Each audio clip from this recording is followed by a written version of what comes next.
Hey there, everyone. This week in the Survivalist Prepper podcast, Lisa and I are going to be talking about some prepping and budgeting, financial stuff. Also at the Preparedness Experience, we're doing the whole month is centered around financial stuff. Now, there at the Preparedness Experience, we have this budget planner, this free download that I wanted to kind of show you how it works, and then you can decide whether you want to download it or it just give you an idea about budgeting in general. This is the worksheet that I created about 5 years ago, and I've used ever since because I don't like putting all my financial information online with all these apps that want you to tie your credit card, your bank account, and all that stuff to it. Plus the fact that they just didn't do what I needed. I needed something that I could, look at on a daily basis and figure out exactly, to the penny if I wanted to, where I was on a daily basis, the day before payday or something. How much money do I actually have in the bank? The reason I like doing something like this too is because the more you pay attention to your money and how much you're spending on a daily basis, the less you're going to spend. So with that, I'll leave the link below this video where you can download this spreadsheet and figure out whether it's for you or whether it's not. The most important aspect of this budget, or any budget for that matter, is the consistency. You got to make sure and keep up with it. It may work for 1 month, but if you let it go for a couple months, you're just going to find yourself back in the same hole. So anyway, with this worksheet, what I did here was I put the instructions on how to use this. It's all really easy. This is a Microsoft Excel spreadsheet. I think you can use Google Docs, and there's a couple of different options to open up this spreadsheet. But what you do, I set up this example page here.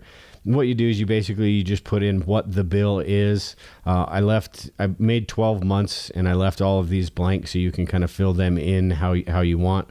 This is just the example, but you fill in what it is. So your car payment, you fill in how much that is, you fill in the date it's due. And then on this budget portion right here, you figure out when your paychecks are going to come in, and you can use this calendar over here on the side. So you get paid on Fridays, so you get paid on the 6th and the 20th. That would be the first week of the month and the third week of the month.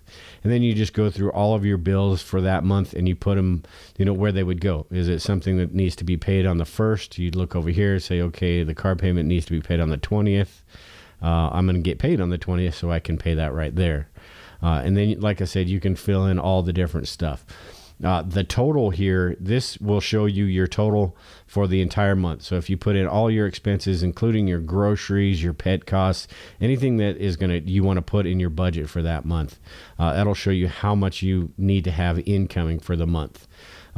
Your incoming down here, you can put it down here. Say your first check, you and your wife or husband or whoever, you're going to have about $3,000, and then on the next check, maybe that's $3,500. So you figure out what your incoming is. So your total due is $2,640. Your total incoming is $3,000. So you're going to have $360 left over there. Once you figure out this second week, you can see that with $3,500, you're going to have $1,000 left over here.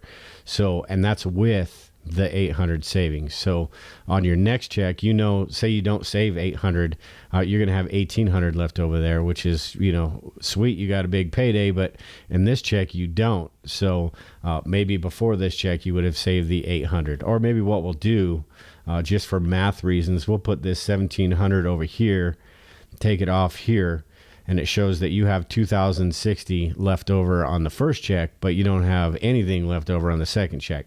So what you'd want to do is save maybe $1,200. Not $12,000, $1,200. And that'll leave you with $850. And then you add that $1,200 to your $35. So that'd be $4,700 over there. And it shows you have $13 left over there. Now this budget is going to be different for everybody. Some people, this is less or more. Some people don't have that total incoming as this much, and some people have a whole lot more. This shows over here, it shows that you've got $800 left over here, $1,375 left over here, so a total of $2,200 left over at the end of the month. And that's where you would put, maybe you put that in the savings, or maybe you put in your prepping supplies right here, or maybe you put in a water filter right here. And that's going to, you want a pretty nice one. So that's going to cost you $120. You know that you need to wait until the second week until that check to get that. And you also know that you're not going to get, you're still going to have some money left over. Now, the reason I like to use this is because I can go through on a weekly basis. I can go through on a daily basis and look at my bank account and say my bank account, I thought I had $3,000 in there, but I only have $2,700 in there because we spent some stuff or a bill came through that we didn't expect or just money got spent. So I can see, okay, I don't have that $700 or whatever I thought I had. I only have $560. So I've got to watch our spending. So this just helps you keep track of your money. And the more you're keeping track of your money, the better off everything is going to go, the better everything's going to go throughout that month. And you're not going to find yourself short. Hey, I thought I had $150. I don't have anything. Now what am I going to do?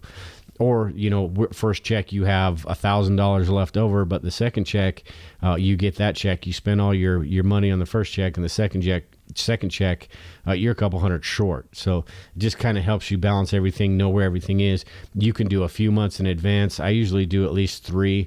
Once you get, you could do all 12 if you want. But if you do that far ahead in advance, you're just going to end up having to redo it anyway because things change all the time. But anyway, like I said, I'll leave the link to this below the video. You can download this budget planner for free. Like I said, though, even if you don't use this, prepping and doing it on a budget is really the way to go because there's so many different things that take money that we need to buy and all this stuff. So the more we're paying attention to this stuff, the better off we're going to be. And the more out of debt we are, and that's what we're going to be talking about all month long at the Preparedness Experience, the better prepared we are in general, whether something happens or nothing happens at all. But anyway, I appreciate it. If you have any comments or questions about this budget planner, just leave them below and we will talk to you later.